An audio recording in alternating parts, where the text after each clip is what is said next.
এবার রিকেলমে সরাসরি জানিয়ে দিলেন মেসিকে 2026 বিশ্বকাপ খেলতেই হবে। রোমান রিকেলমে ও লিওনেল মেসি 2006 বিশ্বকাপে খেলেছেন একসঙ্গে। খুব অল্প সময়ের জন্য তারা সতীর্থ ছিলেন বার্সেলোনায়, পরে প্রতিপক্ষ হিসেবে একে অপরের মুখোমুখিও হয়েছেন। সবচেয়ে বড় ব্যাপার হলো আর্জেন্টাইন ফুটবলে 10 নম্বর জার্সির যে ঐতিহ্য, সেই পথে ওই জার্সি তাদের মধ্যেই হাত বদল হয়েছে। এবার সেই রিকেলমেই জানিয়ে দিলেন মেসিকে 2026 বিশ্বকাপে খেলতেই হবে। বিস্তারিত থাকছে শাহরিয়ার আহমেদের লেখা প্রতিবেদনে।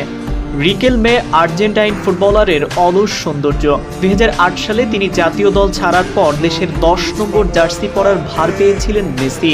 তারপর 16 বছর হতে চলল সেই 10 নম্বর জার্সি পরে আর্জেন্টিনাকে বিশ্বকাপ ও একাধিকবার কোপা আমেরিকা জিতিয়েছেন মেসি। মাঠের বাইরে থেকে তা দেখেছেন রিকেলমে, কখনো কখনো প্রশংসায় ভাসিয়েও দিয়েছেন উত্তরসূরিকে। ফুটবল ছাড়ার পর ধীরে ধীরে সেই রিকেলমে এখন আর্জেন্টিনার ক্লাব বোকা জুনিয়র্সের সহসভাপতি। মেসি খেলে চলেছেন এখনও। 37 বছর বয়সী এই কিংবদন্তি অবশ্য জানেন শীঘ্রই হয়তো বুট তুলে রাখতে হবে, কিন্তু সেটা কবে তা শুধু মেসিই জানেন। তবে রিকেলমের বিশ্বাস মেসি দ্রুতই অবসর নেবেন না, অন্তত 2026 বিশ্বকাপে খেলবেন। চোটের কারণে মেসি আপাতত মাঠের বাইরে। গত জুলাইয়ে শেষ হওয়া কোপা আমেরিকার পাওয়া চোটের পর মেসি আর মাঠে ফিরতে পারেনি। তবে চোট সারিয়ে পুরোপুরি ফিট হয়ে ওঠার পথেই আছেন এবং অনুশীলনও শুরু করেছেন। সংবাদ মাধ্যমের আগে জানিয়েছেন আগামী রোববার বাংলাদেশ সময় ভোরে মেজর লিগ সকারে ফিলাডেলফিয়া ইউনিয়নের বিপক্ষে ইন্টার মায়ামির স্কোয়াডে ফিরতে পারেন মেসি। কিন্তু নতুন খবর হলো গলায় সংক্রমণের মাধ্যমে মেসির মাঠে ফেরা পিছিয়ে যাবার সম্ভাবনাই বেশি। সে যা হোক, মেসি 2026 বিশ্বকাপে খেলার সম্ভাবনা নিয়ে কথা বলেছেন বোকা কিংবদন্তি রিকেলমে। আর্জেন্টিনার সাবেক এই মিডফিল্ডারের উদ্ধৃতি প্রকাশ করেছে দেশটির সংবাদ মাধ্যম টিওয়াইসি স্পোর্টস। মেসি সবসময় নিজেকে নতুন করে আবিষ্কার করেন, কেউ জানে না সে কি করতে পারে। আগামী বিশ্বকাপে তার খেলা নিয়ে আমার মনে কোনো সন্দেহ নেই, তাকে খেলতেই হবে। সেজন্য আমরা সর্বস্ব দিয়েই চেষ্টা করব। 46 বছর বয়সী রিকেলমে জানিয়েছেন সময় হলেই তিনি এ বিষয়ে কথা বলতে মেসিকে ফোন দেবেন। তার সঙ্গে কথা হয়, তাকে খুব বেশি জ্বালায় না, কিন্তু কথা হয়। এজন্যই আমি মনে করি সে বিশ্বকাপে খেলবে।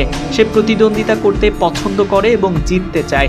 মেসির প্রতিভা নিয়ে কথা উঠলে ম্যারাডোনার সঙ্গে তার তুলনা উঠে আসবেই। রিকেলমে অবশ্য সে পথে হাঁটলেন না। তুলনার চেয়ে আর্জেন্টাইন ফুটবলের দুই কিংবদন্তির যে অবদান, সে সবই বড় করে দেখছেন রিকেলমে। তারা দুজন জিনিয়াস, স্বাভাবিক নয়। তারা যা করেছে সেটা কেউ পারবে না। আমি স্বাভাবিক খেলাটা খেলেছি, কিন্তু তারা খেলেনি। আমরা আর্জেন্টাইনরা ভাগ্যবান যে এটা বলতে পারি তারা আমাদের। মেসি ও রিকেলমের জন্ম একই দিনে 14 জুন। শুধু তাই নয়, আর্জেন্টিনা ও বার্সেলোনায় দুজনই 10 নম্বর জার্সি পরেছেন এবং দুজনই ম্যারাডোনাকে ভালোবাসেন। গত বছর জুনে রিকেলমে শ্রদ্ধা জানানোর ম্যাচেও খেলেছেন মেসি। রিকেলমে অবশ্য মেসির প্রশংসায় ম্যারাডোনাকেও টানলেন। আমি খুব সৌভাগ্যবান যে সর্বকালের সেরার সঙ্গে খেলতে পেরেছি। রিকেলমে অবশ্য মেসির প্রশংসায় ম্যারাডোনাকেও টানলেন। আমি খুব সৌভাগ্যবান যে সর্বকালের সেরার সঙ্গে খেলতে পেরেছি। সৌভাগ্যবান এই কারণে যে ছোটবেলায় তিনি ছিলেন আমার দেখা সেরা। সময় গড়িয়েছে, আমিও বড় হয়েছি এবং সৌভাগ্যবান যে অবিশ্বাস্য রকম গ্রেট এমন কারো সঙ্গে খেলতে পেরেছি। আমি জানি না সে ম্যারাডোনার চেয়ে এগিয়ে না পিছিয়ে, কিন্তু আমার জীবনে দেখা সেরা দুজন তারাই।